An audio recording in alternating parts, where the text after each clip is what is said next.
He is working really hard to make sure that all the Southeast tribes and village corporations know about the different post-pandemic recovery opportunities. We're in a phase, though, of reporting. So I heard Heidelberg in the house. I don't know if Cake is here or Rangel. Hey, okay, there you go. You guys have not turned in your SLF RF reports. And okay, thank you. AFN extended a 1-month reporting deadline. We negotiated very hard with the Department of Treasury. It's important that you get this done. And I know everything is important and every meeting is important, but if you don't get your SLFRF reports in, your federal funds could be frozen. Healthcare, public safety, SNAP, TANF, all of that could be absolutely frozen if that's not done. So Heidelberg, Rangel, Cake, give Maya Carl a call.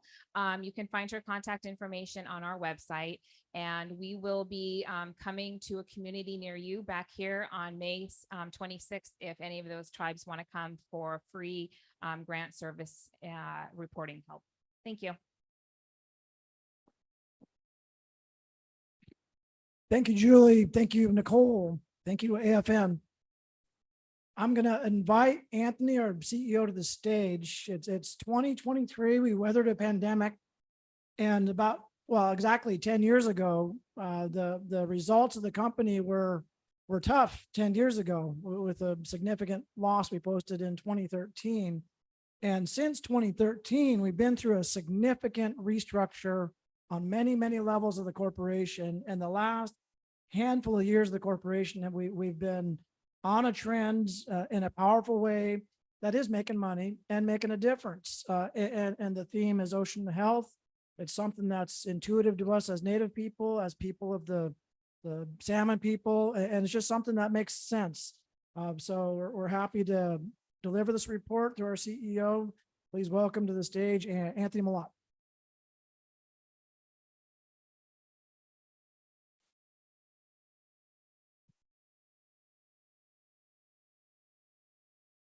Yeah, guna cheesh to everybody. How for being with us here tonight. I love the turnout. You know, prior to COVID, Anchorage we were getting like 800 attendees to our events.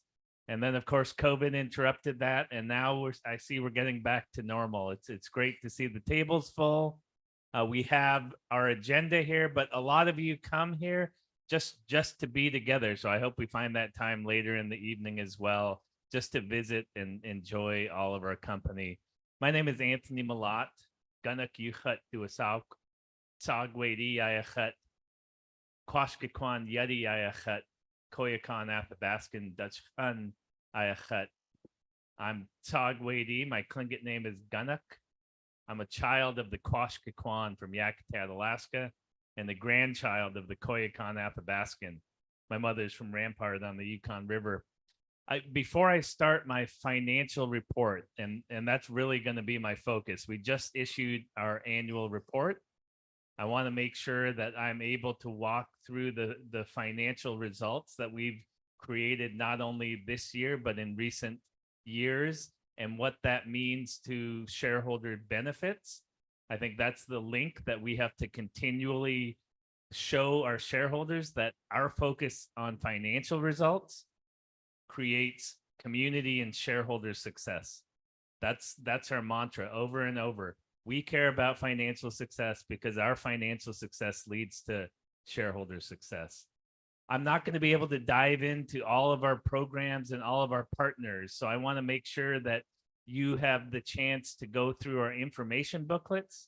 We have a lot of good information on our advocacy efforts, on our partners, Sea Alaska Heritage Institute, Spruce Root, Sustainable Southeast Partnership, our business companies, Wuch'in.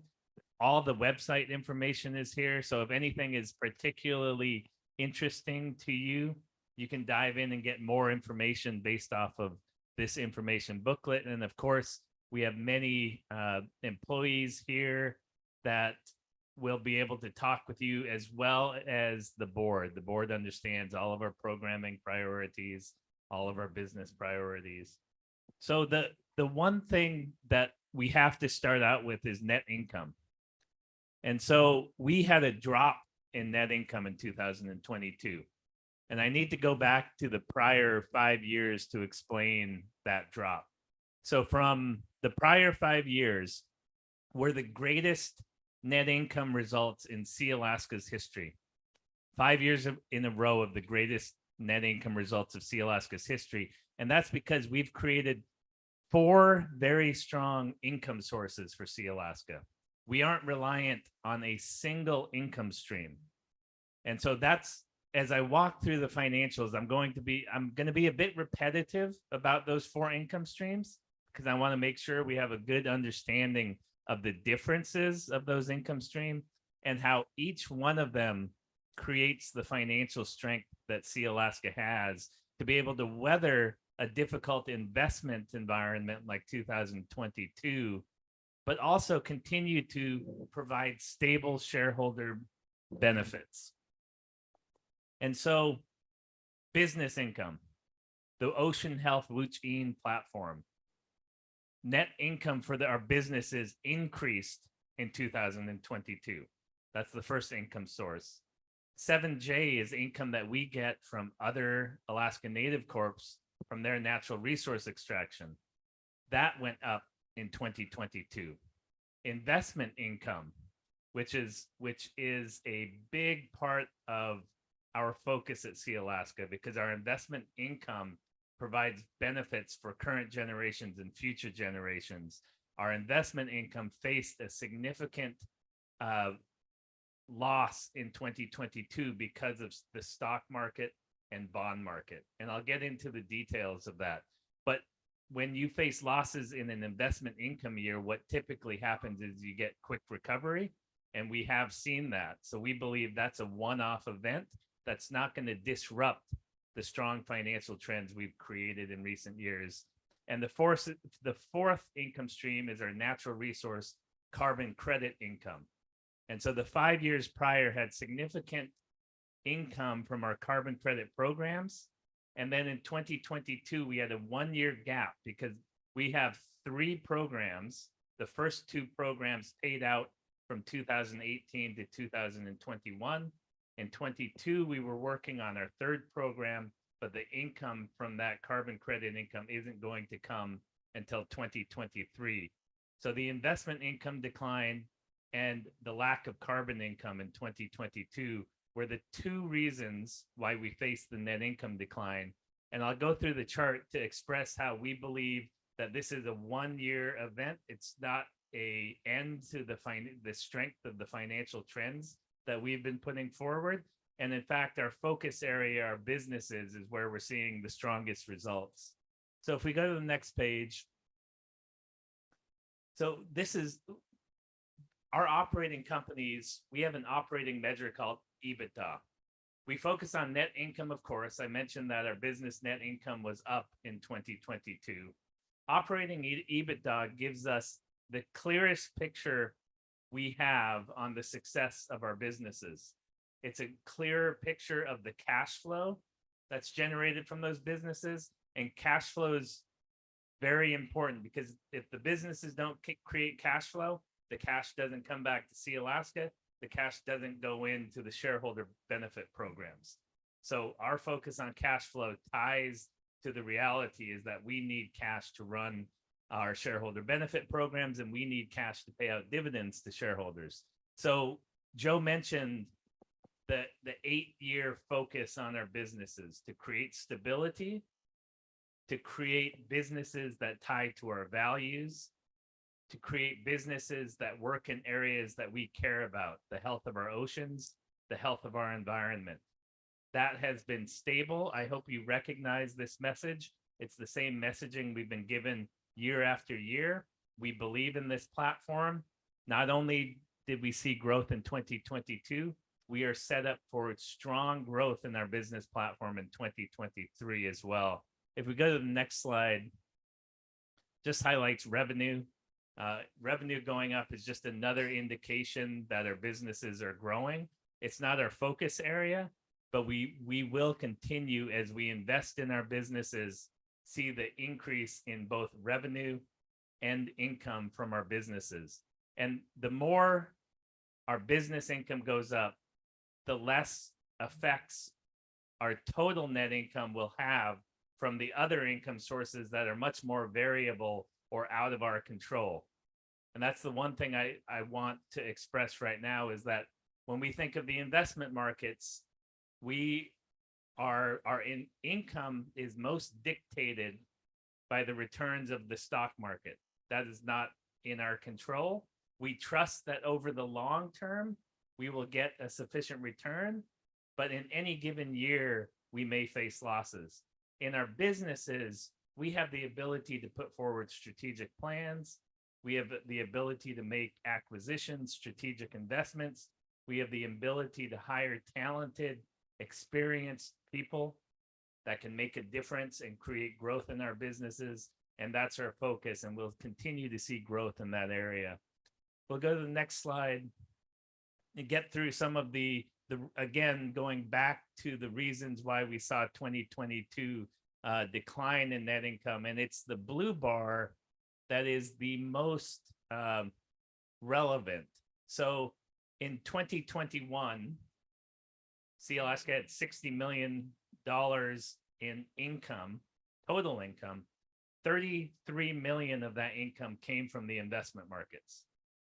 In 2022, if anybody's seen the headlines from what we're still facing, a rise in inflation, rising interest rates, threats of recession, businesses announcing layoffs, the investment market was really disrupted in 2022. And we faced, you see in 2022, the negative blue bar, a loss in investments. So again, all to highlight that the drop in net income in 2022 was 80% because of the decline in investment markets, which we think are going to recover. The last bar again is you see the success of our carbon program, the red bars in the prior years, and the 1 year gap that we have, because it takes a long time to develop a carbon program, about 2.5 years before you get that income.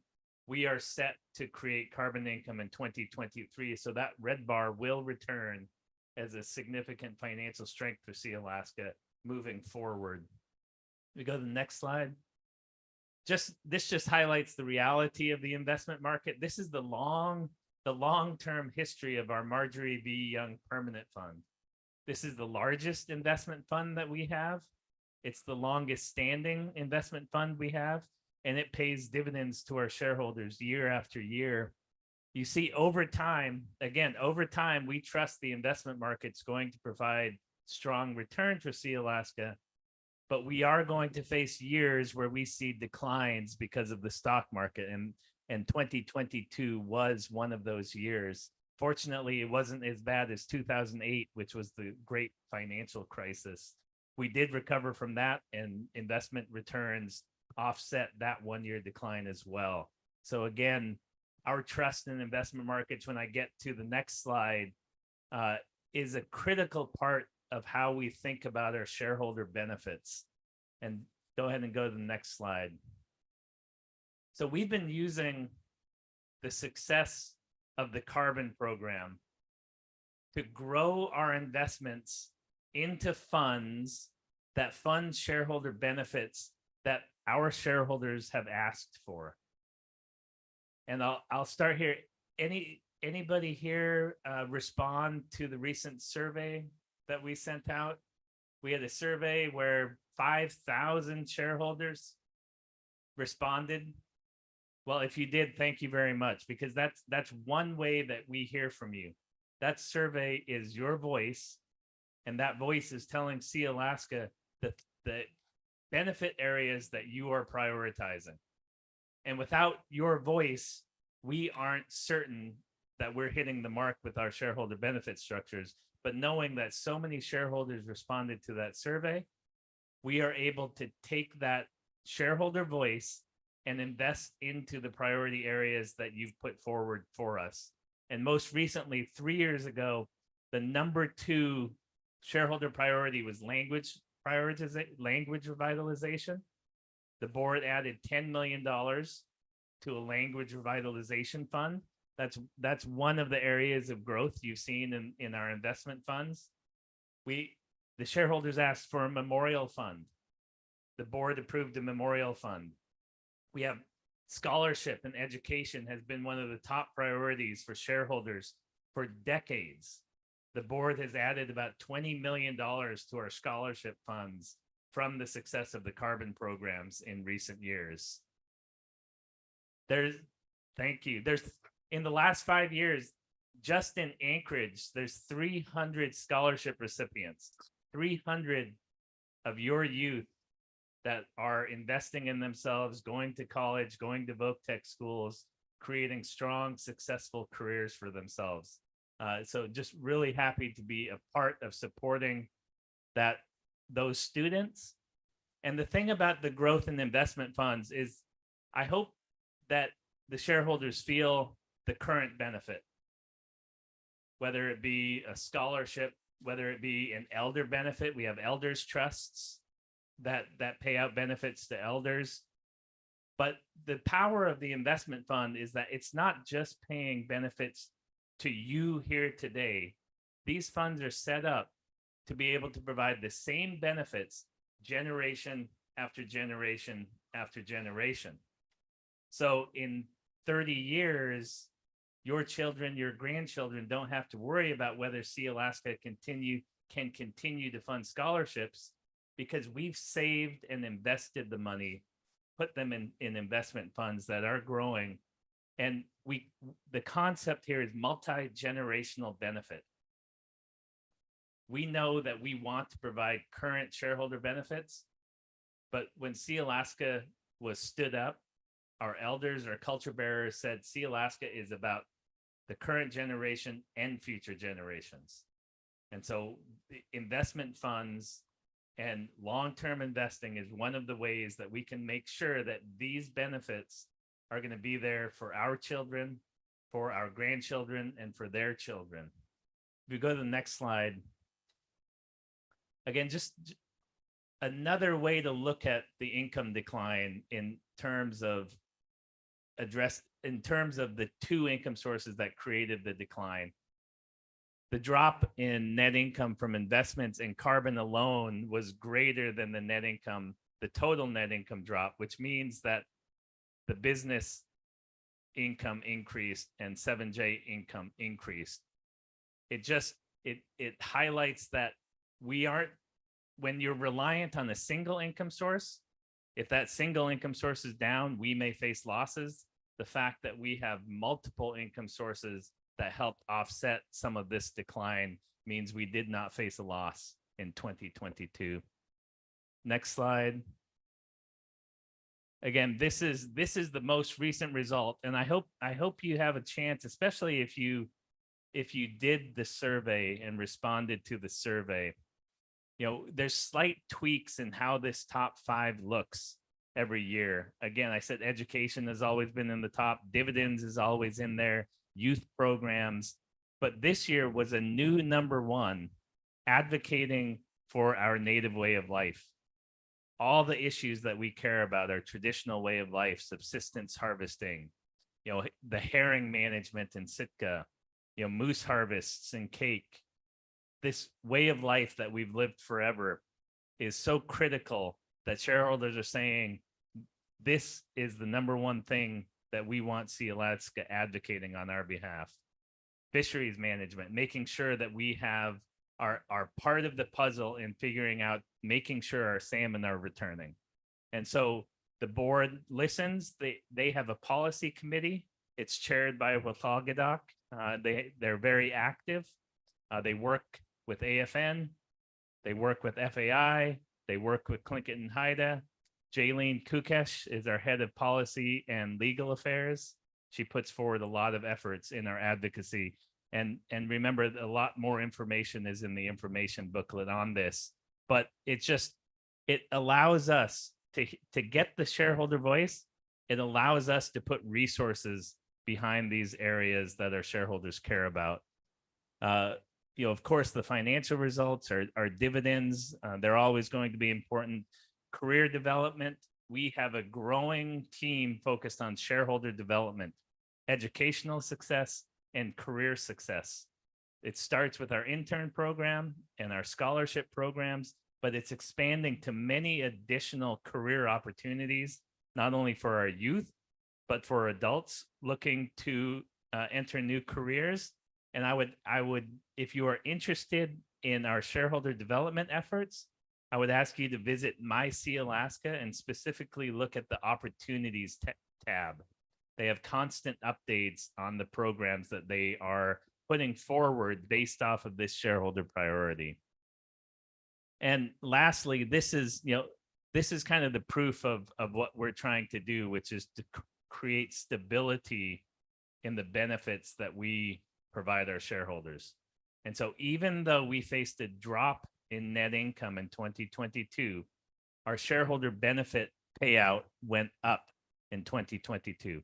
We paid over $20 million in dividends to our shareholders in 2022. It's from the success of our businesses. It's from the success of all of those 4 important income sources. And it all ties to growing and stability within our dividends. And the blue bar is growing. Those are all other shareholder benefit spend areas, the scholarships, the elder benefits, the memorial fund benefits, the language revitalization. All of those are growing as well. And when we think of 50 years, our 50-year history, we've had 50 years to get to this point. We are envisioning our next 50 years, taking this foundation and just continuing to create stability and growth in the shareholder benefits that we provide, and year after year assuring that our benefits tie to our shareholders' priorities. So Gunak Chish, for giving us your voice, responding to our survey, being here tonight. It's not just the survey that we get to hear from you, one-on-one conversations with our directors. After every meeting, our directors come back to me, our team, and they say, our shareholders said this, we need to remember it, we need to respond. They are very active. And so we'd love to engage with you further, the conversations and the questions, and make sure that your being here is a positive event for you and for us. So Gunak Chish for your time and your commitment. And I hope you enjoyed the dinner. How Ndoiksit Newsome.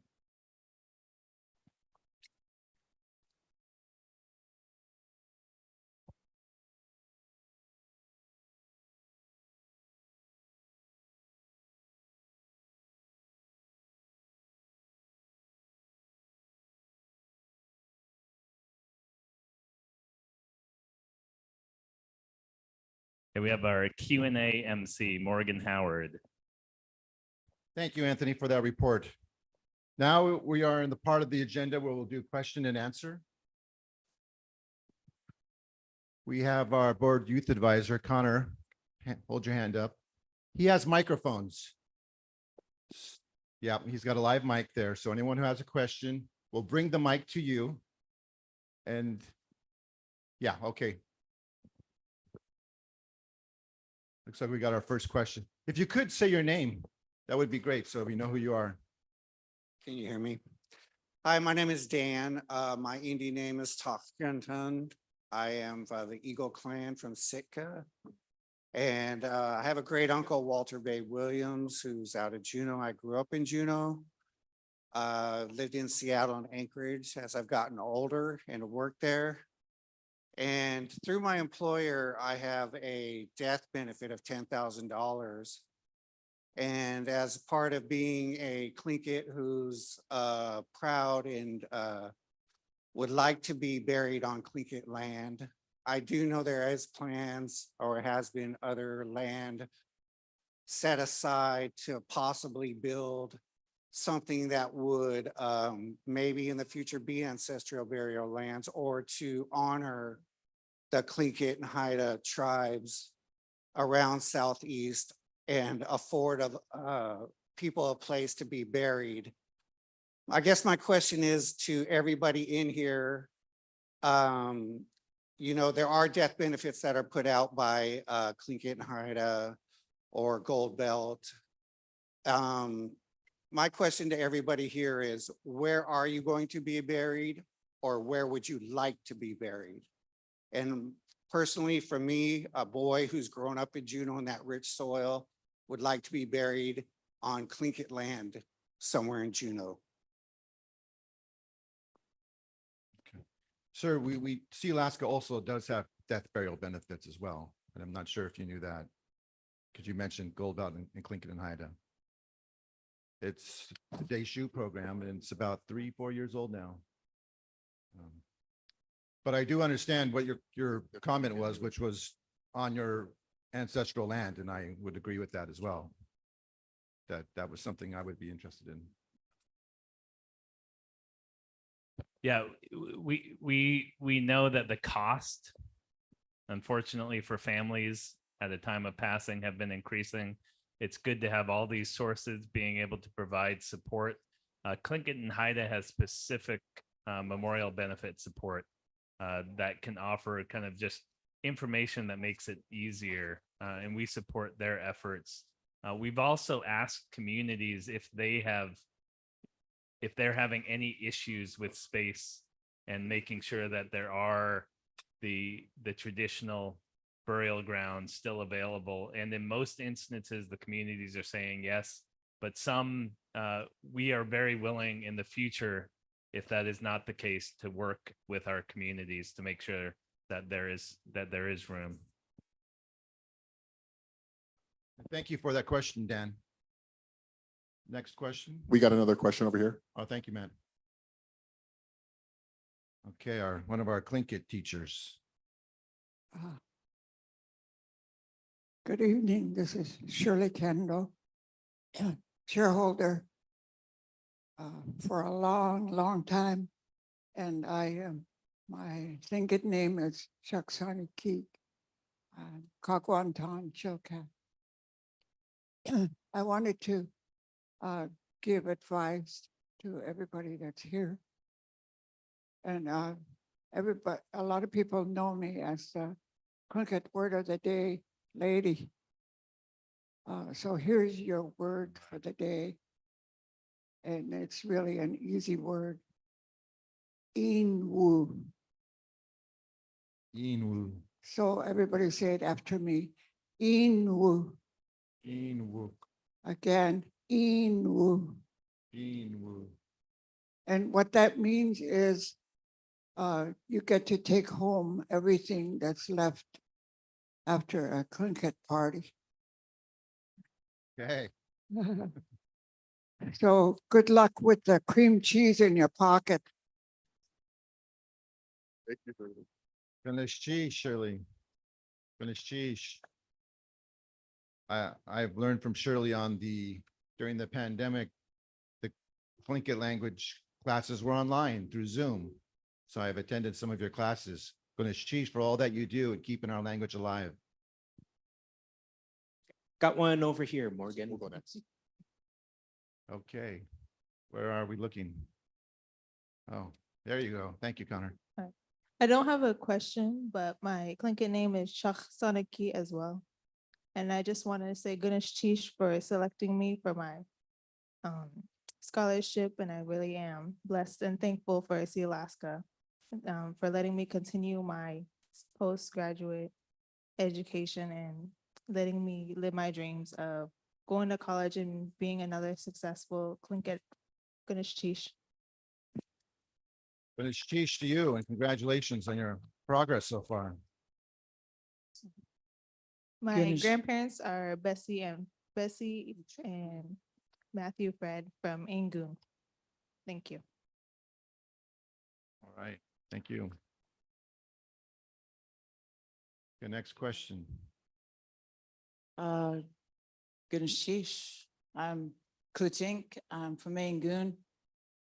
I've lived in poverty for plenty main reasons to understand that what it was like to come from nothing to be something. And the berries, we go play out in the village to get full, right? Get to eat the berries, and then the Yana ate and all of the other stuff that your grandmother taught you to eat at the picnic grounds. Now we can't even do that. I go out to play with my children. We have to travel across the water top. I lost my fiance because of not being able to live in land with the rest of everybody else. That was our choice, but I just want to say, if we can speak up for the trees and the herring more, it's more of a must, because I really do need my children to keep these perfect recipes going on, and the smiles and the love that it takes to even nourish one another. If I didn't say anything, it meant I didn't care. And I'm not going to be the only one saying anything. I understand, because I see what you guys did with that survey.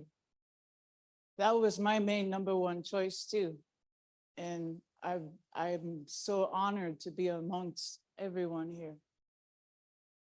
No matter what, even though those are my favorite what ifs, you know, that's just how I get along with the enemy within myself, because I struggle not seeing any berries outside my window, not seeing the Yana 8 and the skunk cabbage and the old man's beard right there. That's the way I grew up. I want my children to have the same thing. I'm a harvester, and I've conquered stage 4 thyroid cancer. I've conquered blood clots during pregnancies, and now this is my second one with blood clots, and I want to prove them wrong again with the socks. It means something to us, because we even named our hospital that, and we don't even hand out Devil's Club to our elders there. It pains my heart to see what people are going through when we can't even give them our own medicine because it's not there. And without, going that far. I am honored to be loved by y'all, but I want the food to keep loving us too. And if this wasn't God's country, then it probably would be all brown too. So goodness sheesh for speaking up for the trees and the herring with me. I was there since day one. I was standing there in the groceries, signed the petition for the herring, signed the petition for the herring. Who wants to eat good food? It hurts not having good food. And I'm trying to get healthy back again, because native food is the way. Goodness sheesh, I just wanted to say thank you. Thanks, Chief, for sharing that, and much love and health to you. And as Anthony mentioned, and as you did, we really do listen to those surveys very carefully. And so native rights, native way of life is right at the top this year. And we're looking every day at that. Thank you. Hello, everyone. My name is Jaylene Kukash. I'm the Vice President for Policy and Legal Affairs and the Corporate Secretary. And I just want to say hi to my cousin, my family, and also other Angoon people in the back. Ooh. We do work very hard on the subsistence issues, on our protecting our traditional way of life. We've been very engaged on the hearing issue, both regulatory wise and providing testimony, as well as supporting the litigation of the Sitka Tribe of Alaska. And we'll continue to do that because it's so important for our people. And we'll continue to work on just the broader traditional way of life for our people. I do a lot of work with other groups around the state to make sure that we're advocating for these issues. But I just want to say, gonna cheesh to my cousin, my sister over there at the table. And I really appreciate your comments. The ocean health thesis is tied to how much we care about our own homelands.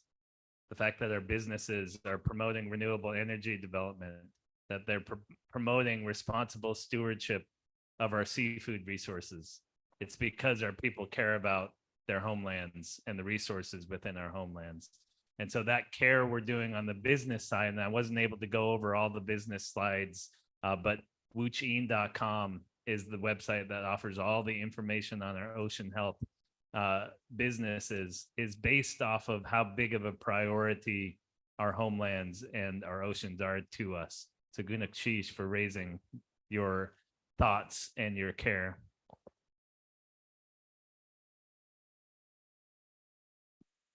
Oh, there in the back, Mr. Harris.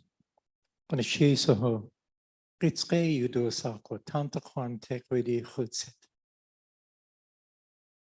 Skahati Ayat, Skahati Ish on my grandfather's side.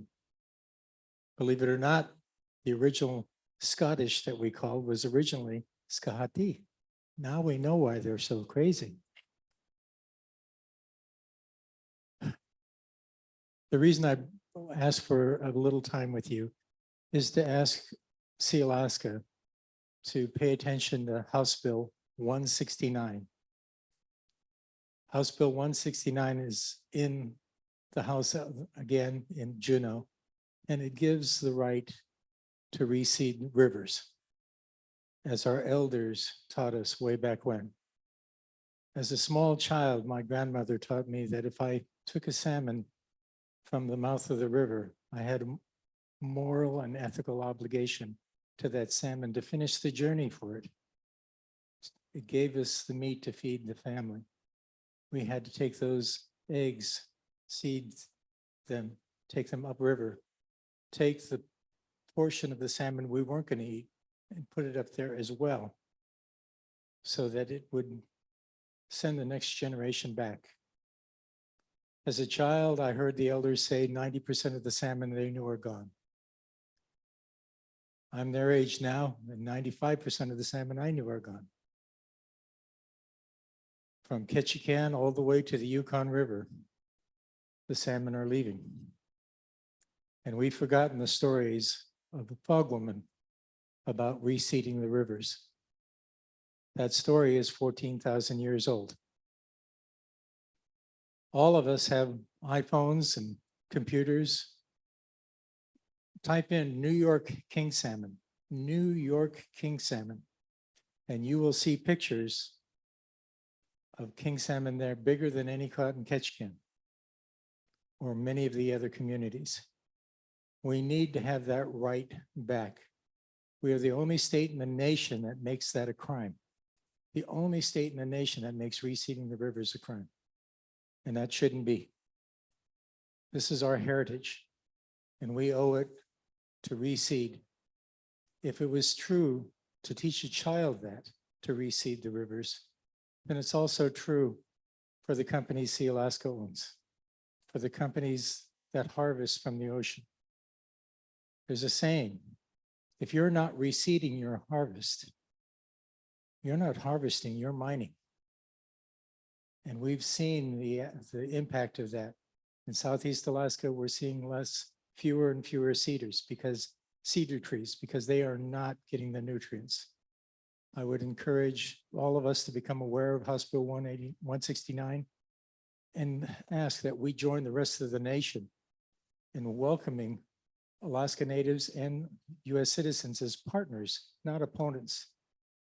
In this building, in this very building upstairs, the Commissioner of Fish and Game says we do not honor traditional knowledge. We do not use traditional knowledge in the management of fish and wildlife.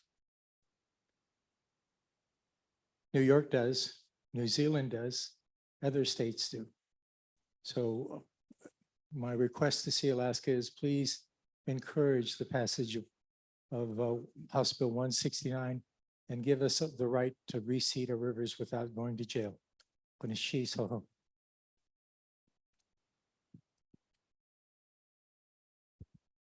Yeah. And Gunak Chish to you, Tom. You've been a constant advocate for this. We've heard you. You've presented your information and your data and your knowledge, and we will look into supporting that bill and getting your vision to become a reality. Gunak Chish.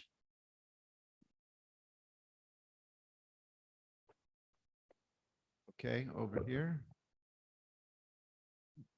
Is it my turn? Yes.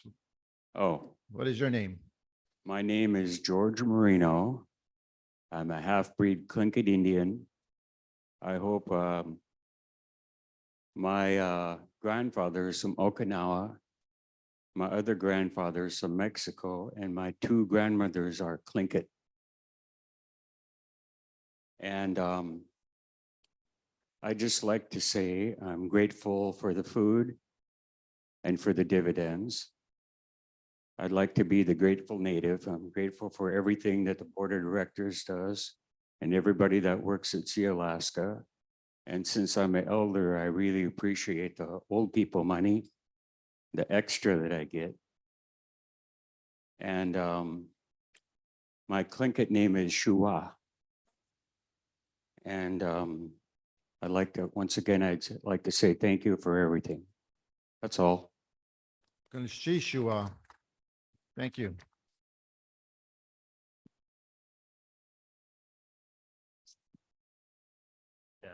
And thank you, George, for mentioning that, because not everybody knows that when you turn 65, elders get an extra 100 shares original. And so if you're an elder and you still have your 100 original, your dividend effectively doubles. And again, that was from the shareholder voice. When we let in the descendants, one of the big concerns was we don't want our elders to face dilution. And so providing the elder shares offsets and more the dilution of the descendant shareholders. So thank you for making note of that. Okay, here you are. Go ahead, back. Yes, my name is Randy Ridley, originally from Sitka. And I'm not exactly sure what we can do, but I would like you to take a look at having our voice heard, at least on the unconditional harvesting by international countries of our seafoods and placing restrictions on it so that we may have our fair share at them without restrictions being placed before they even get here.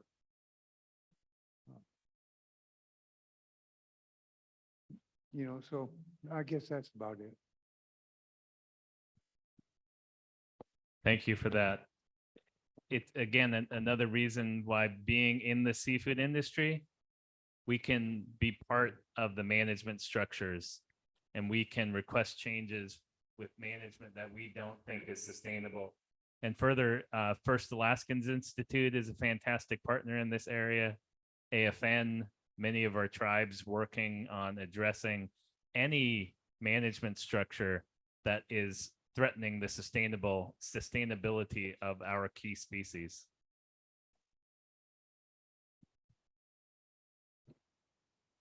Okay.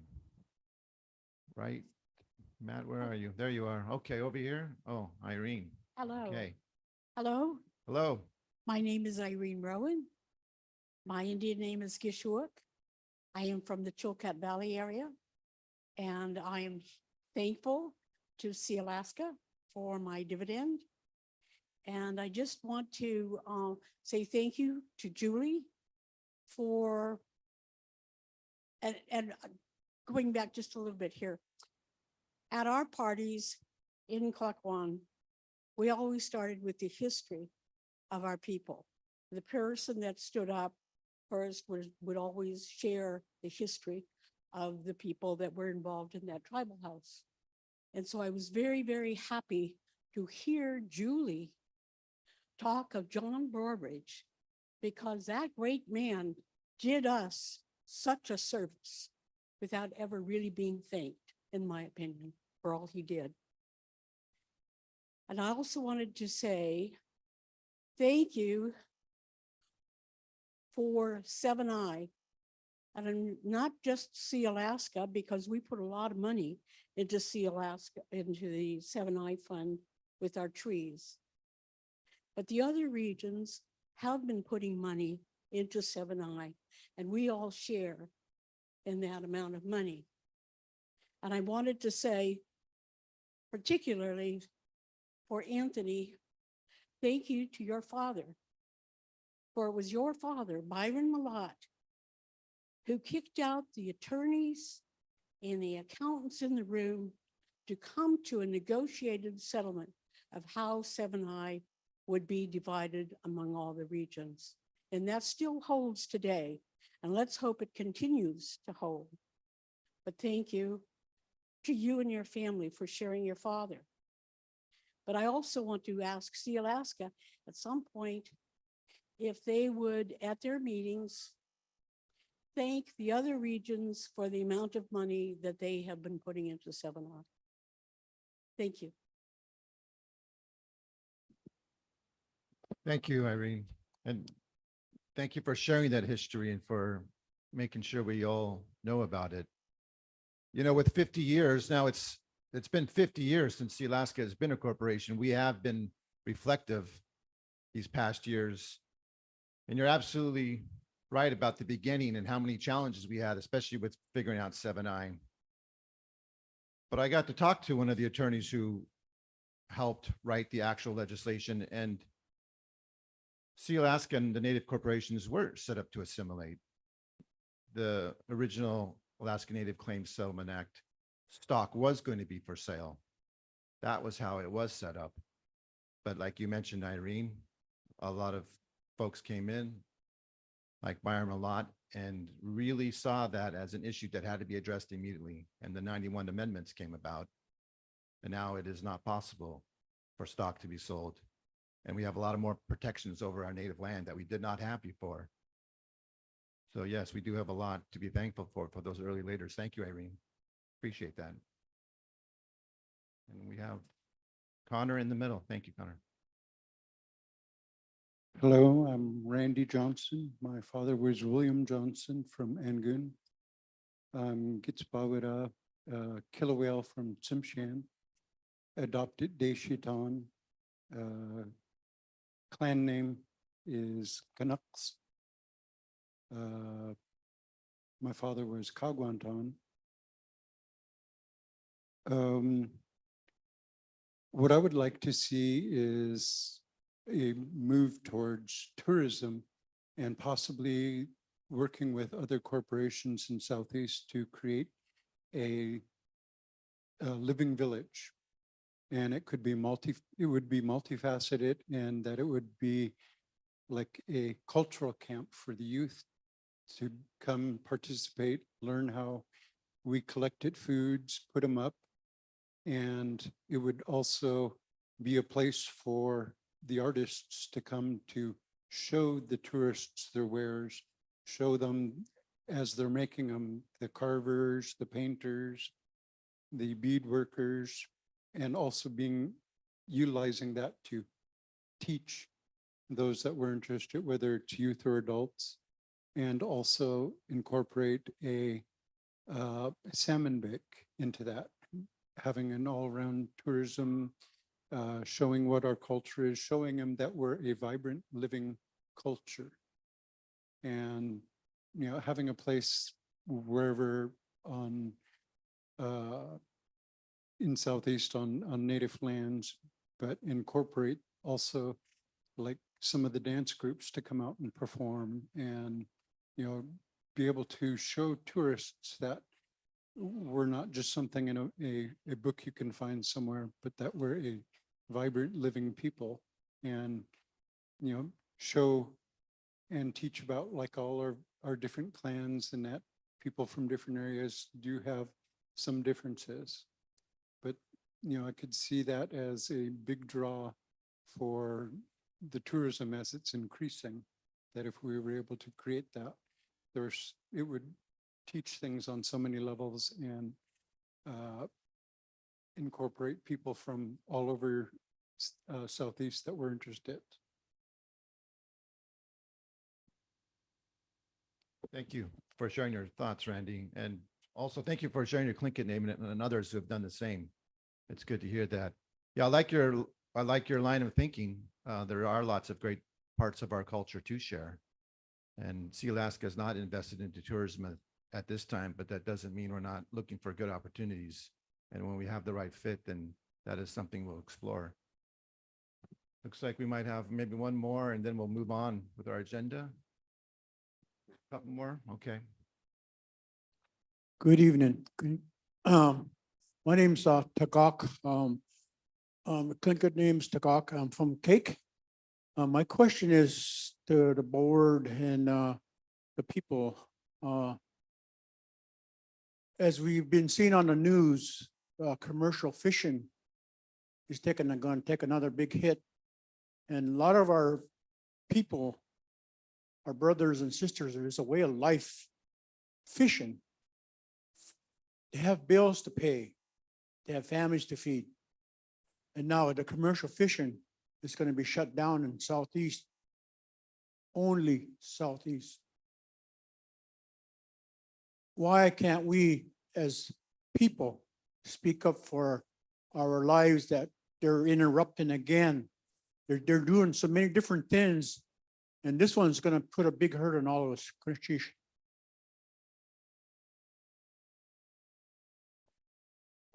Yeah, thank you for the comment and the question. This is something we've been looking at very intently in the past few years in terms of looking at the trajectory of the commercial fishing opportunities in our villages and our communities and finding ways to be creative and add more permits and commercial activity within our communities. When I was a young girl, we had a whole fleet of fishing boats in our harbor, and we don't have that anymore. So we recognize the problem and we know that we need to do something, and it is on our radar screen, but I appreciate you bringing it to our attention here.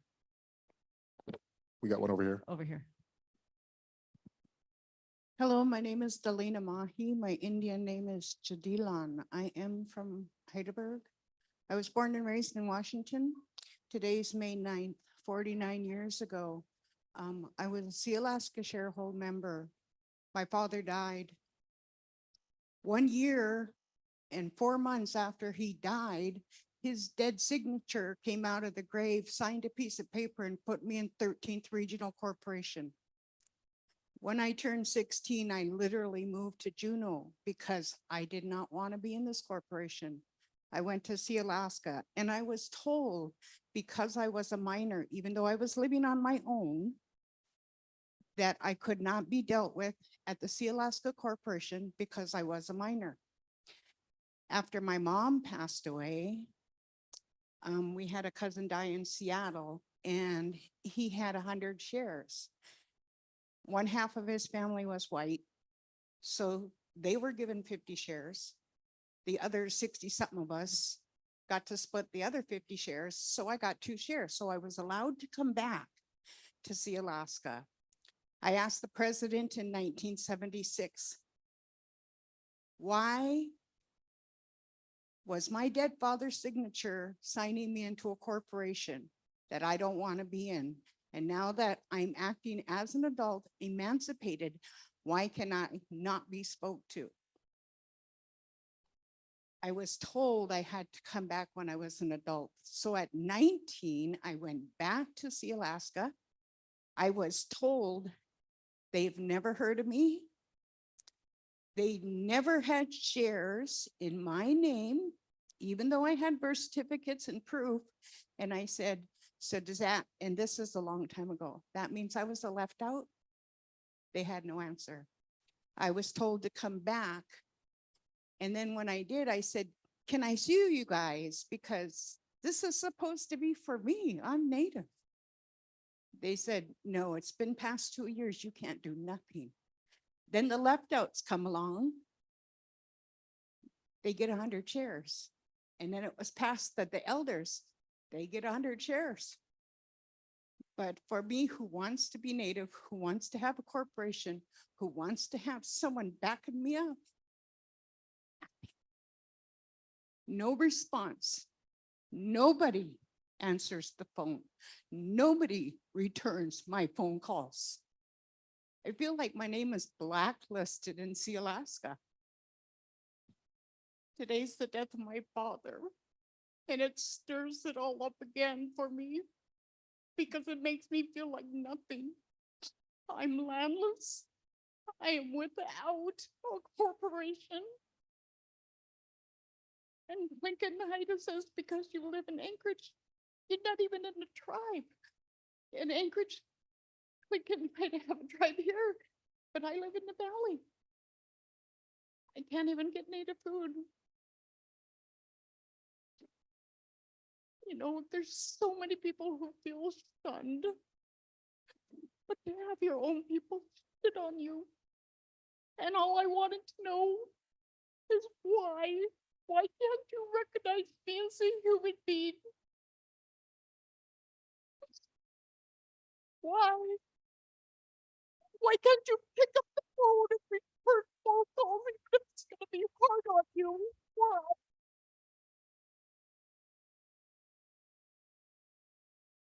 Thank you for your comments and your questions. And I don't know why you haven't had a return phone call, and it may be because you're not an original shareholder, but we'll certainly talk to shareholder relations.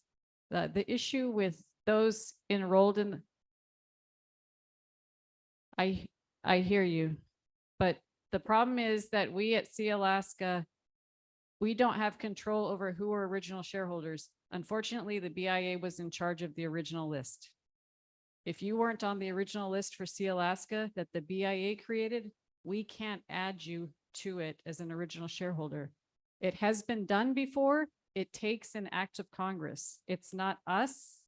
We can't just add people to Sea Alaska as original shareholders based on the original enrollment. We have seen new shareholders come into Sea Alaska that were enrolled in the 13th. They did have to go and get an act of Congress, and it's happened before, but the BIA will not allow their regional offices to change the roles of who was enrolled originally in 1971. And so we've tried to do that, and it is on our list of those things that we would like to see an amendment to ANCSA about, so that we can correct the misenrollment of some of our Alaskan natives. And I know how hard it is to not be included. I wasn't born before 1971. So, and luckily I'm a part of Sea Alaska region, and our shareholders thought enough to think about our future and enroll, but there's so many other corporations in Alaska that aren't doing it. But I hear what you're saying, and I know what the problem is, but it's not Sea Alaska, it was the BIA and where they put your name. And I don't know what your father did to change your enrollment, or if that even happened before 1971, but the problem is the BIA enrollment.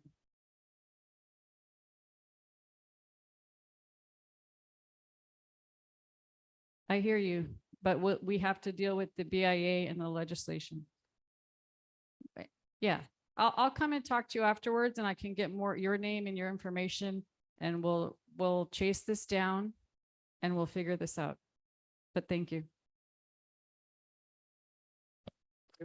Jaylene will be available, and she's been doing this as an attorney her whole career. And we have been, I mean, we've had to go back to Congress more than 100 times to change the Alaska Native Claims Settlement Act and all of the predicaments it has put us in.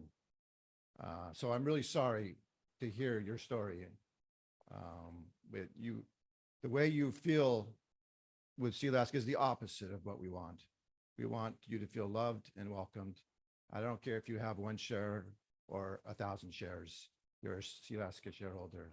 So we will talk to you, and thank you for sharing that. Matt, do we have time for one more? I think I'm going to get fired if I keep going. I do want to hear all the questions, but they only just lately put me as moderator, and they probably regret it now.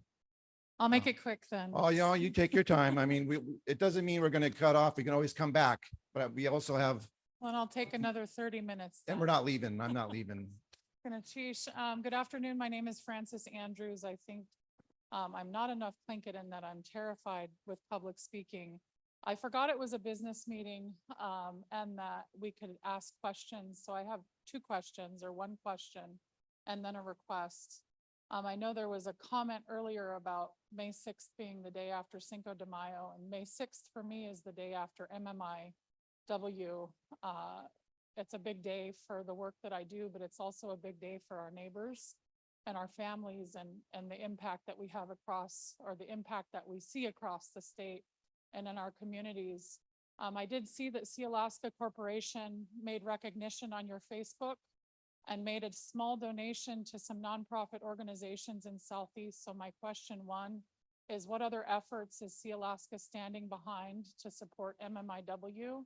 And two, if you're comfortable asking that, just strongly encouraging you as people who advocate at the policy level and an organization or a business that has unrestricted revenues that you could put towards the work to continue to increase and put out more than just $1,000.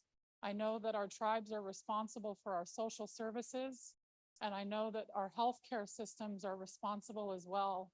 But I see our corporations having a big opportunity to provide monetary contributions in the efforts that we have.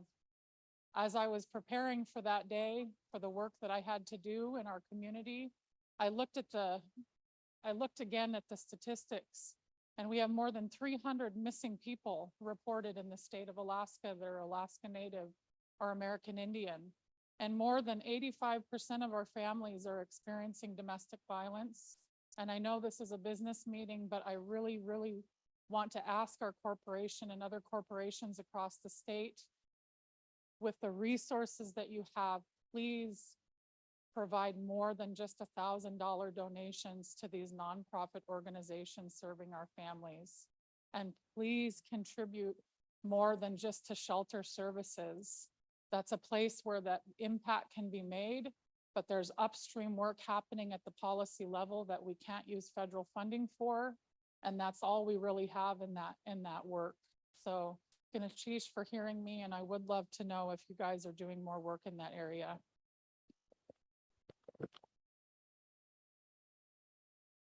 Thank you, Francis. Another person with Angoon roots. We hear you, and we want to do more. We always want to do more. You know, we do what we can, and we always feel like the work is never done to support our communities and our people and the issues we have to handle. But we'll look at other ways to support it. And me as a Native woman and a mother of 2 Native daughters, it's a big issue for me personally, but I know it's important to the company. And we were really supportive of the efforts of the Department of the Interior to put forth the Missing and Murdered Indigenous People Commission and push for Alaska Natives to be a part of that commission as well. But we'll continue to work on that issue. I know we've had a lot of our Native girls disappear or be murdered, and nothing's done about it. So we know it's critical. It's at the top of the list. And so we'll do what we can, but we appreciate the comment and thank you for your work. Okay, so we're not going anywhere. If you still have questions, please do see us after the meeting, but I do want to get back to the agenda. I know many of you came straight here right after work, and we appreciate you sticking here. We still have a few more things. And next up, I'd like to introduce our director, Barbara Cadiente Nelson. Thank you, Morgan. Someone mentioned protocol earlier, that as Tlinkits, Haida, Tsimshians, we acknowledge our veterans, and thank you, Kail Juice, for reminding us that. I'm sitting right in front of me, a Vietnam veteran, the Harris family represented here. I wanted to mention as shareholder relations chair that while Jaylene came up here and took the privilege of acknowledging and saying hi to her cousins, it emboldened me to get up here as well, because if they're her cousins, they're my opposite. So hello to the Fline Dog Salmon. In all seriousness, when I walked in here today, the first face I saw was an elder, and it was an elder who was a veteran, and he had poppies to hand out. We remember, we celebrate, and we believe. As Tlingit people, and I am Tlingit and Filipino, we don't allow the words to fall to the ground. And as shareholder relations committee, I've been taking notes of your questions and your comments, and our committee will come back and we'll take note of what was said here and every meeting that we go to. I wanted just to give you an overview, a summary to close out this portion of our agenda. I was really moved by the young lady who stood up and spoke about her medical issues with her blood clots and pregnancies. And she said, I came from nothing to something. And I want to speak up for the trees. And I want to speak up for the herring. And I want to share with you the words of the late Kingisty, David Katz. He said, the blood of our ancestors runs in my veins. They run in your veins. They are with us. We came from greatness. And so I gift those words back to you that we're worth it. We're something. I heard Dan speak about his relative, Walter Babe Williams, and it brought back to mind when I was a little girl, and his uncle or grandfather, Walter Babe Williams, was probably the very first orator among us. And he was highly educated, and it was back in the 50s and 60s. And so he was an anomaly who had gone through the educational system and got his degree. But what did he do with that degree? He went back to the Alaska State Museum and he perpetuated our stories, which embody our values, our history, who we are as a people, our connection to place. So thank you for bringing up your relative, Walter Babe Williams. He's precious to us. And his stories are in the archives of Sealaska Heritage Institute. To your point about wanting to come home and have a place to be buried, I will take those words back to Gold Belt Incorporated, the land-based corporation of that area. And I know that that's been a topic at that level as well. The House Bill 169, you spoke of that so passionately to receive the order. I believe it was Tom Harris, a Tequidi brother I have yet to meet. Those words were also important because I'll stand with you, and many of us are standing with you. All of us are standing with you today. As I moved down the line, I was thinking as I look back out here that I mentioned to you that I'm part Filipino. Well, I have family here too. I see the Quinto family in the back, Frankie and his relative there. His father was my godfather, Marcelo Quinto, and what a godly man he was. I see the George Marino spoke up, and they too were Indopino, Clinkapino, Clinket and Filipino. Thank you for sharing your name. When you shared your name, your Tlingit name, Shawa, you brought that ancestor to us. I heard Paul A. Savita in the back from Cake. I know him from Juneau, childhood friend. It's a good thing that we're from the same clan, because he was a very good friend back then. And little did we know we were clan brother and sister.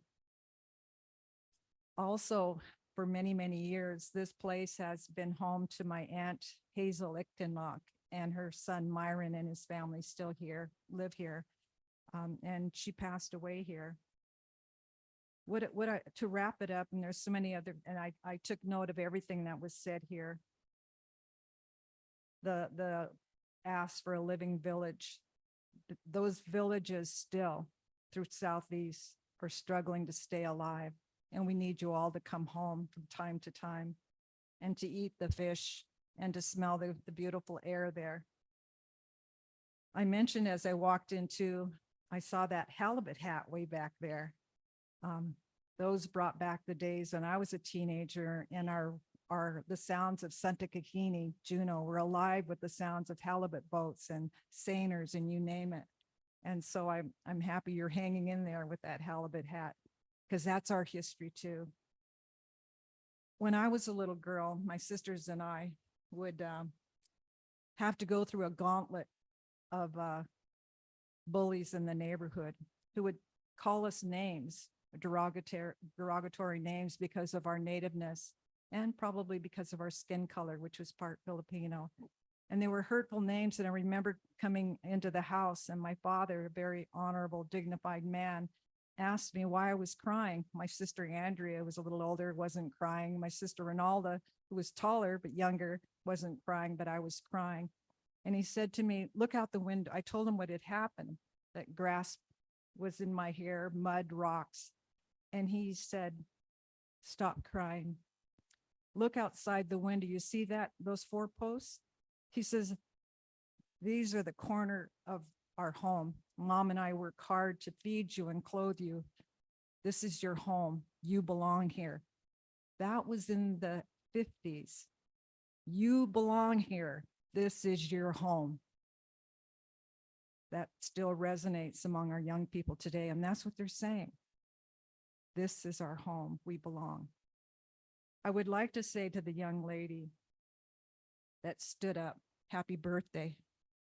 And if somehow I was your relative, I could gift you at least 1 share. That's all you need to be a shareholder, is 1 share.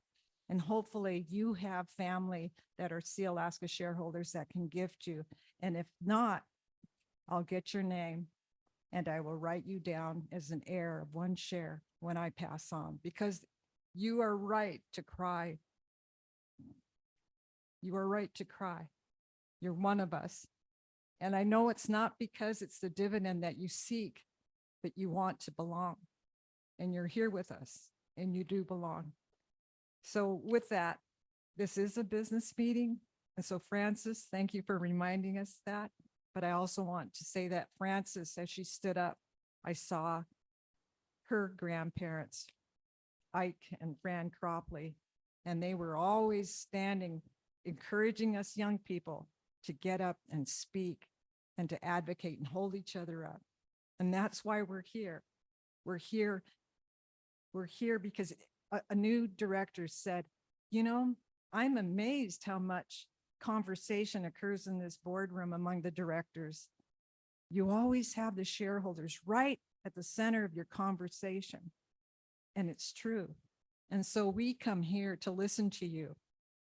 But you are like the salmon that feed our souls, because you sharpen our vision and our purpose for saying, I want to serve. And with that, I will turn this back over to the agenda as is. And thank you for allowing me to steal the mic, Jaylene.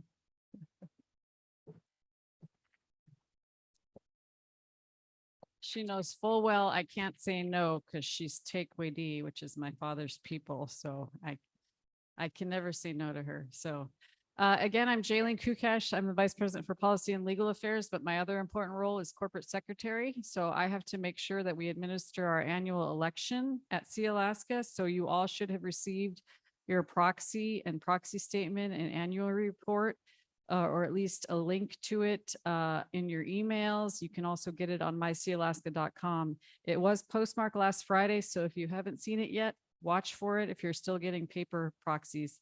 The key thing we want you all to remember is to vote your proxy by June 2nd to be eligible for the early bird prizes, and also to vote by your proxy by June 22nd to be counted.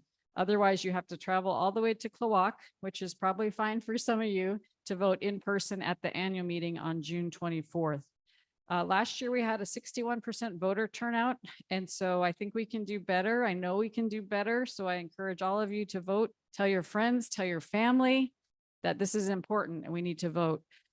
We don't have any resolutions on the ballot this year, but we do have 4 seats for the board of directors up for election. We have 4 incumbent directors and 3 independent candidates running, and you'll hear from them next. So I'm talking really fast because we have our moderator for for our candidates who will be coming up to speak to you in a moment. There is also a lot of information on our Election Connection about each of the candidates. We have 2-minute videos of each of them. There's also a summary of all of them in your proxy statement. And if you have any questions about voting or about how to complete the proxy, because you do have options for directed discretionary quorum only, contact us at Sealaska at the Corporate Secretary's office, or you can contact the Independent Inspectors of Election, which is LG Rayfield.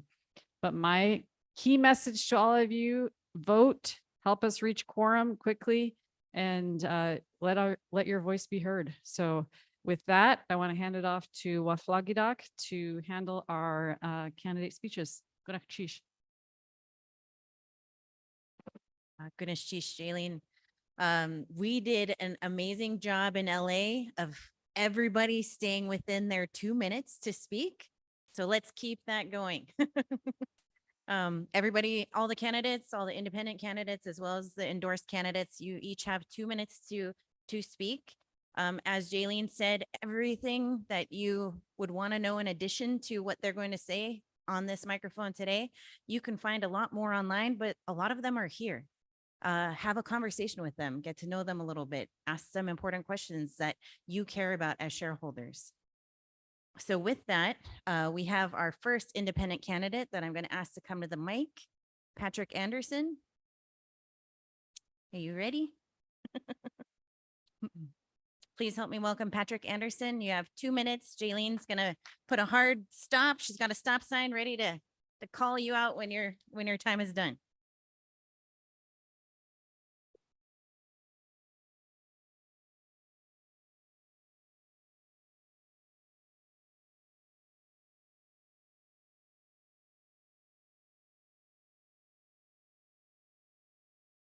Good evening. I don't know what I'm going to do with 2 minutes since we got 45 seconds yesterday to answer a whole bunch of questions. My name is Patrick Anderson. I have served on the board before, fulfilled a number of roles. My Tlingit name is Dachudain. I'm named after the last chief of the Thunderbird House of Dry Bay, Blind David Dick. That's where my family is from. I'm running as an independent because I'm not happy with how the corporation represents its success. This year, they lost 30 million in operations. They made a profit through 7i and tax. I've been explaining that on Facebook, so I invite you all to read it. I would appreciate your vote. I'm not going to take a whole lot of time because we're late, and I know everyone wants to get home. So thank you very much. I'm going to cheesh and take a look at the material I put up. Thanks.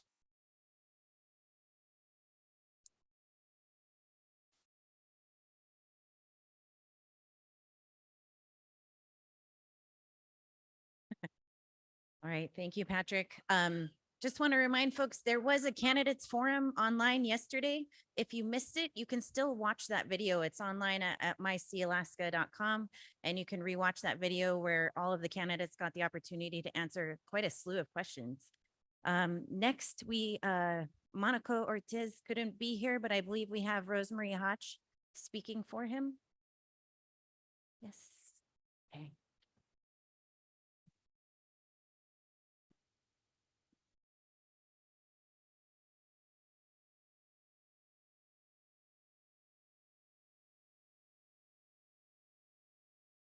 I'll do a quick shout out to my shareholders from Cluckwan.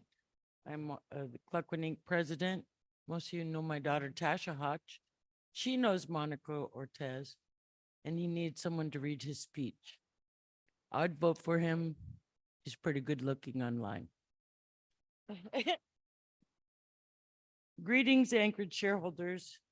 My name is Monaco Ortiz, and I'm running for Sealaska Board of Directors because I want to offer my knowledge and experience to make our corporation to be more profitable and get more shareholders employed in high-paying jobs. I am the grandson of Thomas J. Hansen, who is a Tlingit from the Eagle Clan. My grandfather was an orphan, born in Ketchikan and raised in Sitka boarding school. His mother was Ann Johnson.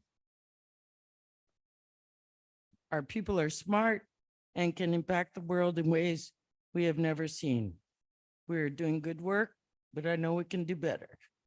I want to invest and expand in Sealaska businesses in order to bring in more profit for our shareholders. And secondly, to bring more job opportunities for our shareholders. My business plan is to grow our current environmental, scientific, technological, and construction services. There are untapped potentials that would bring in revenue to continue funding our cultural programs and promote our core values while promoting shareholder hiring. With that profit, we can have more language classes and more scholarships. My desire is to see our corporation and our native shareholders thrive for a better future. I have experience working for many years as an electrical engineer project lead for a variety of highly successful companies. I know what it takes to succeed and to be profitable. I hold several money-making patents. Those who know me are aware that I listen to our fellow shareholders and that I am known for doing what I say I will do. I humbly ask for your consideration. Gunishish Hawa.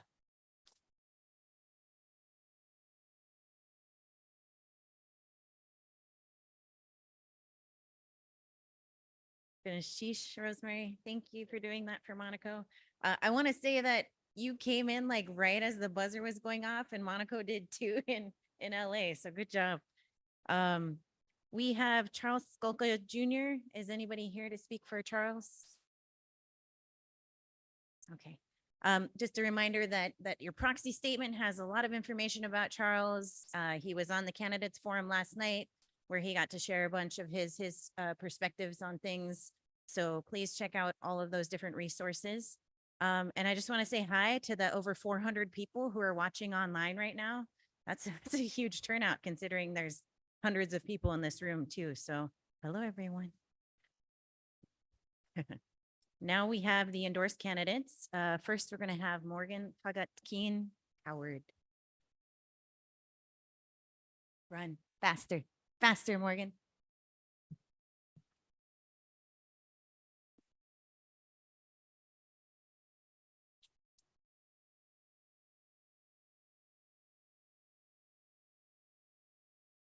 Give me a heads up.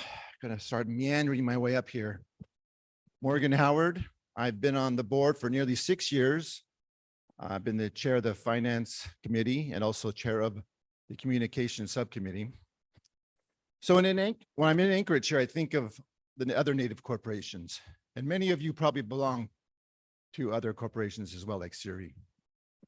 So what is the difference between Sealaska and the other ones? Sealaska, about 8 years ago, made a big change. They decided to only be in businesses that align with our values. So currently, we are in the businesses around ocean health, hydrosciences, and seafood. A lot of the Native corporations up here are still doing what they've always done: natural resource extraction, government contracting, and then I'll say a third bucket is any business that comes down the track they think is a good one. But do they become good at that business? Do natural resources last forever? No, they don't. Will government contracting, the preferential treatment that ANCs have, last forever? No, they won't. What Sealaska is doing is building a foundation of businesses for the future. We're going to be the best in the world at what we do, hydrosciences, and we're going to be the largest and best seafood company in the world as well. That is the plan. That is the strategy. We have a talented team that is executing on that strategy, and it's working. It's going to pay off in the future, and that's why I'm so excited to be running again for another term. And I appreciate your vote. Awa Doyaks Nusum.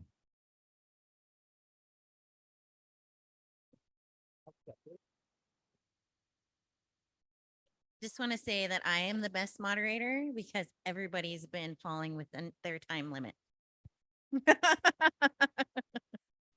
All right.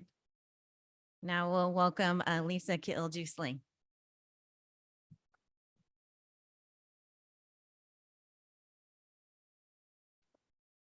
Thank you, everyone. I failed to mention that my grandmother and my mother are from Heidelberg, Alaska. Helen Sanderson, Wadu Kiljuice, and my mother's Carolyn Sanderson. My father is Kildag, and he's a Simpsian from Metlakatla, Alaska. His name was Gerald Oshlang. My grandmother was Cora Booth. I'm very proud of my heritage. I come here today because we're running for a seat. There's a team of us running for a seat. And it's a very, very unique opportunity for me as a Native woman, because I've sat at many tables over the years and I've had equality to sit there, but I've never had equity, never had that voice at the table. And this is the first time in my lifetime that I've ever had that opportunity, because I sit on a board that took the time. We had to get educated. Many of us have dual degrees. I'm a lawyer, I'm a judge, I'm the Tlingit and Haida Supreme Court chief justice. That's irregardless. That is something we were taught to do, to go get that education. The real trick to it is to take your cultural self, the part of you that your core values that make you who you are. I sit at a table where we are able to bring both of those things together. And I am so incredibly proud of my teammates and the people that I have the honor to sit at that table. The game has been upped.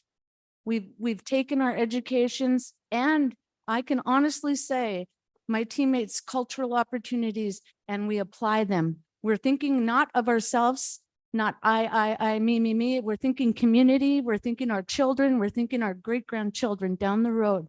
That's who we are. And I'm very proud of it. And I would greatly appreciate your vote and vote of confidence for the team that I am the honored to sit with. Thank you very much.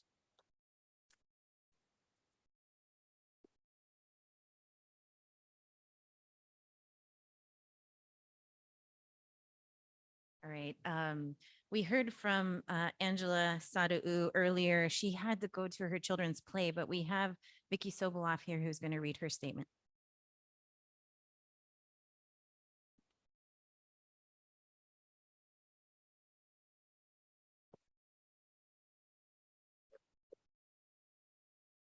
Good evening again. You all met Angela Michaud earlier. She is a bright member of your community, working hard here. And I was able to go with her this afternoon on a tour of one of the entities that she's been working with through the Cook Inlet Tribal Council. And it was very impressive, the Fab Lab. And it's for youth here in Anchorage, and they have daily programs. So if you have a teenager who's interested, you may have them look into that. Dr. Angela Michaud is Chukanady from Huna. She grew up in Ketchikan and lives now in Anchorage. She is a spouse and mother of 4. She would like to thank you for the opportunity to serve as a director for the last 3 years for Sealaska Corporation.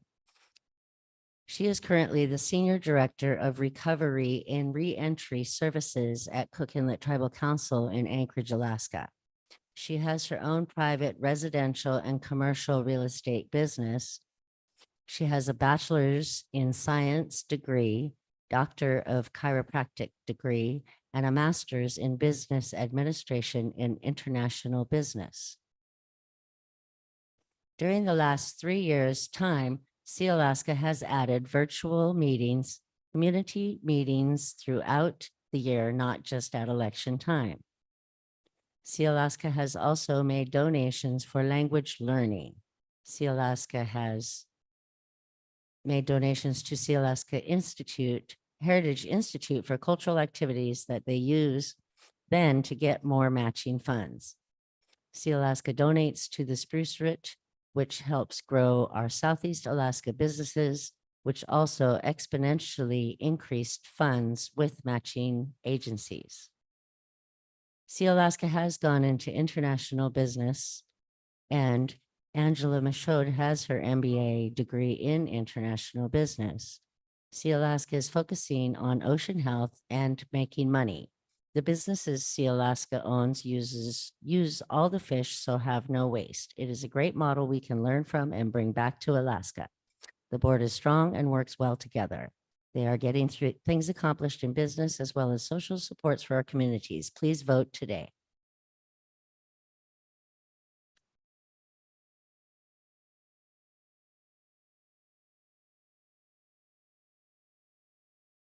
However, Vicky, for being willing to read that statement. Next, Gunesha Todd, Karen.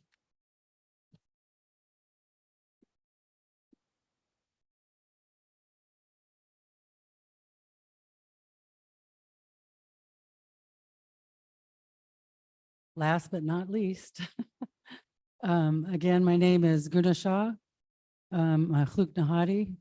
I am currently living in Haines, Alaska. I was retired until a week ago when I got a call from Tlingit and Haida, and they asked me to come in and be the interim chief financial officer until they can recruit. So much for retirement. I think that Sea Alaska is doing a great job with their ocean investments and their hydrosciences, you know, again, to reiterate what Anthony said and everybody else along the way, we're living our values. We're trying to be in business with our values. I think that's important for all of us so that we're sustainable in our profitability, in our growth, and we're paving a way for our children and our grandchildren. We want them to have fish in 20 years. We want them to be able to go pick berries in 20 years. We have to preserve what we have. But also, you know, we need to make money. We have to make money to be sustainable.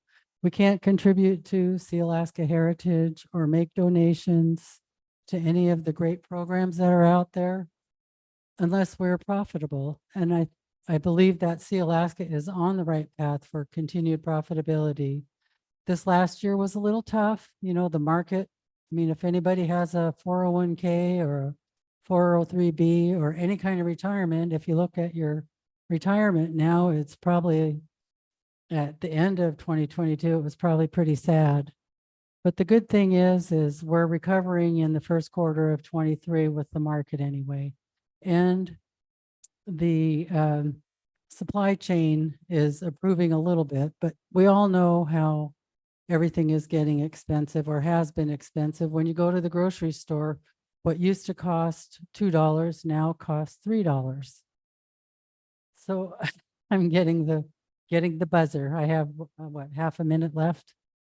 My goals for Sea Alaska are to expand more in the fish and the hydrosciences.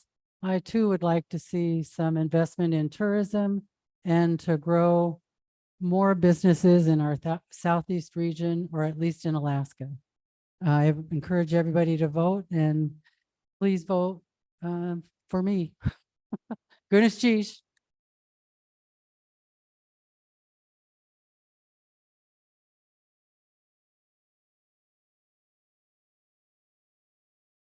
And thanks again to all of our candidates. It's not easy getting up here to give these speeches and ask people for your vote. But thank you. Let's give them a round of applause one more time. And they are going to be here. Ask them questions. Like I said, come find them, get to know them. And please take a look at My Sea Alaska or wait for that proxy to drop in the mail and get to know a little bit more about them. And awesome to see that. Yeah. If there's 400 people online, wave hard. Okay, next, I'll call up Barbara Ketty and Dane Nelson to talk about our board youth advisors.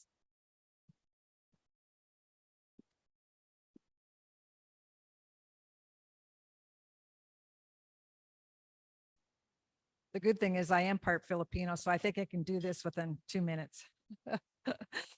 I have the privilege of calling out the names, and I'm going to go each one of them, though I was told that I could abbreviate, but I won't, because these are remarkable board youth advisors, the former ones, before I introduce Connor. In 2009-10, board youth advisor was Megan Gregory. 2010, Barbara Blake.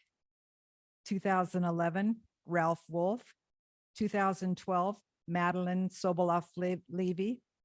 2013, Alicia Guthrie. 2014, Alyssa London. 2015, Barbara Dude. 2016, David Russell Jensen. 2017, Nicole George. 2018, Aiden Helen. 2019, Maka Montour Paki. 2020, Michaela Demert. 2021, Tia Silva, and she's here. 2022, Connor Ulmer. Let me share a few brief words about Connor as he makes his way up. Connor is Kagwantan Eagle Wolf from Cook-Hit Box House. He is carried by his Haida name, Dekinach, where in that name is his grandfather, George's name. He's the son of Annette and Gary Ulmer. He is a direct descendant from Taku Kwan. He's an incredible young man, and we're very fortunate to have him. Connor, please say a few words. Yeah, thank you. As Barbara said, my name is Connor Omer. My Tlingit name is Dekinauk, which actually means little Haida. So I just have mad respect for all my Haidas out there. So I am the current 2022 Board Youth Advisor. One of the recent changes that has been made, I'll let everyone know, is the position has been extended to 2 years now, and it will be staggered terms. So in June of this year, we will be having a second Board Youth Advisor starting up. So there will be 2 youth on the board serving staggered terms, which will be amazing to have another youth voice in the boardroom to be able to give a different perspective. So it's not all on me to carry the youth. One of the other changes that has been made is there's a advisory vote that the board youth advisor is giving now. So before the votes, we're trying to get in the hang of it, of having me and soon the new BY cast our vote before the rest of the board to just let everybody know how we feel about certain things. For some of the youth who are here in the room that are 18 to 25, the Shareholder Participation Committee does have a youth seat on it now. So for Southeast, outside of Alaska, and the rest of Alaska, there will be a youth position on there. So I believe the application is open, so please apply. And I'm also very open to talk to any youth or anybody who has questions about what it's like being the board youth advisor. Yeah, I think that, and make sure you get out and vote, and hope to see you guys soon.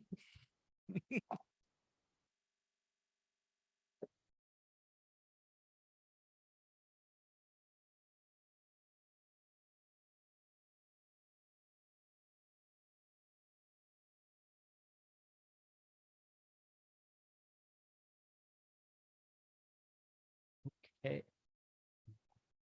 I will ask Karen and Iljuice to come up and help with door prizes.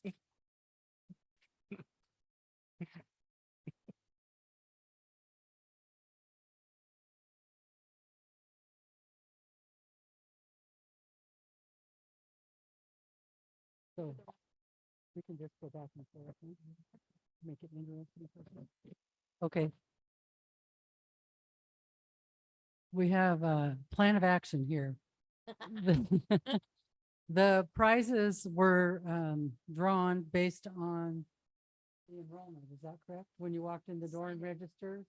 Yeah, and so it was an automated process, so we will start with the prizes. I'll do the first one.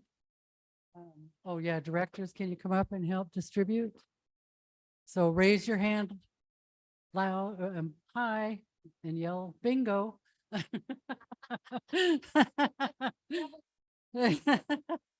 The first one goes to Pamela C. It's a Pelican cooler backpack. Go over there. Okay. The second one is Nicole James, and you won $100 Visa gift card.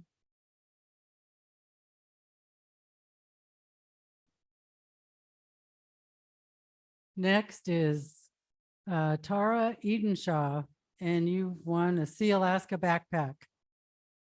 Over here on the right.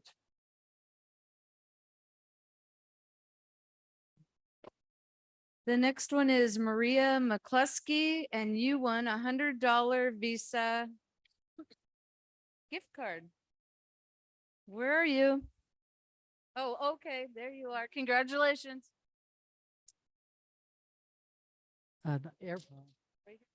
Oh, he's got Ralph Lawson.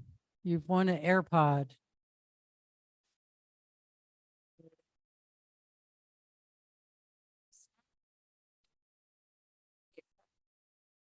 Donald Austin, Sea Alaska backpack.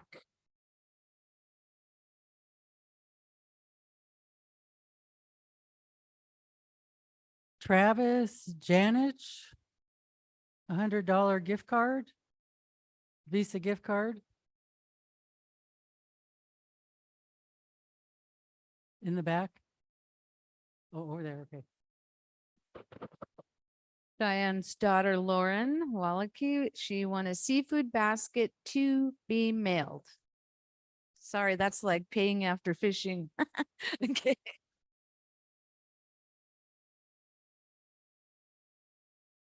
$50. Uh, is there a $50 gift card?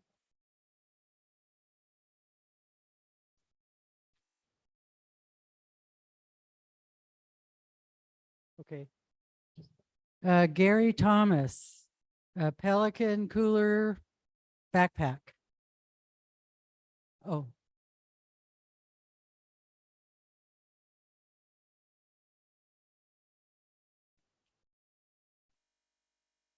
Rochelle Laws, Sea Alaska Nike backpack.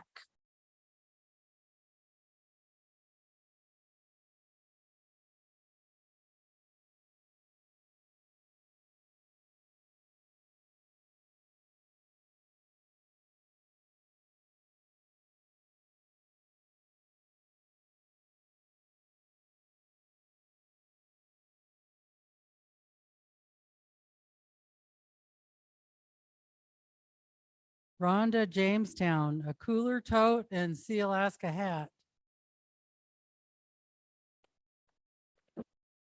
Karen Jackson, $100 Visa gift card. Where are you?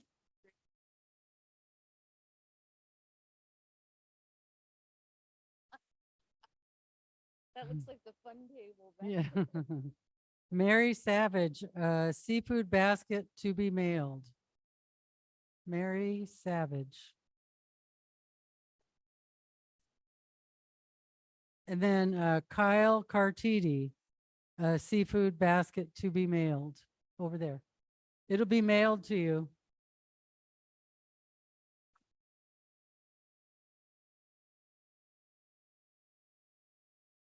Frederick Harris, cooler tote / Sea Alaska hat.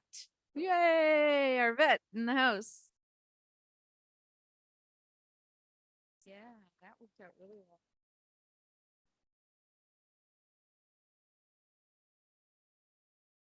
We have Delina Mahi, a Sea Alaska pendant. Delina.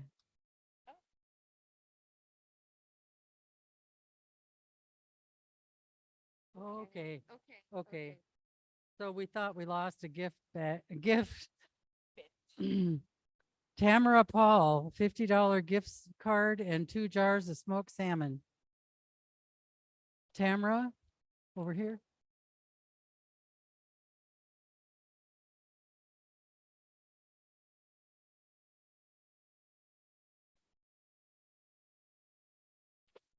We've got 2 more gifts. What to do? What to do? We'll have, if it's possible, we'll have dependent went. Well,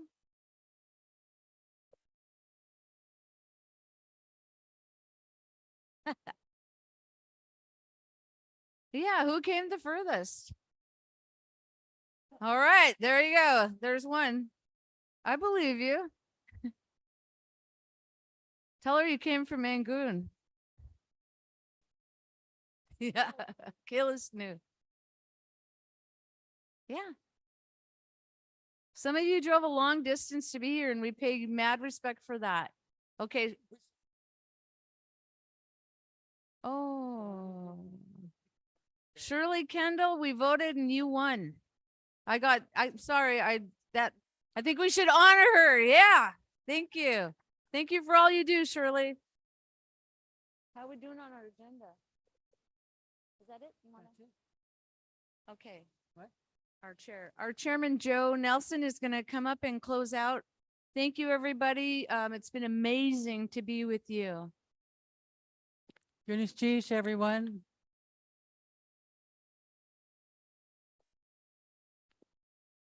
So as we're winding up and getting home safely, I want to just really thank the entire Sea Alaska team, which is all of you, for always showing up, for holding each other up. If we're not here to hold each other up, then what are we doing here, you know? So that's always powerful for us when you show up as you do. And my quick close is really a thank you to the board. You got to see everybody comes up and works as a team. And I'll just make another point of privilege here. Any other folks from Yakutat in the room? We got a couple right here, a handful. And we do know that the struggle is real in all of our communities. And in Yakutat in particular right now, some good friends are no longer with us. And we're doing what we can to hold each other up. So as we part ways tonight, just give lots of love to your family members and look out for each other. And generally lots of love from the Sea Alaska family to all of you. So goodness Chief for being here tonight, and we are genuine in all the love and respect that you give us, because you really do feed us, as our Shared Relations Committee Chair said. You're the salmon that feed us, and hopefully we'll be able to return and feed you again very soon. So goodness Chief.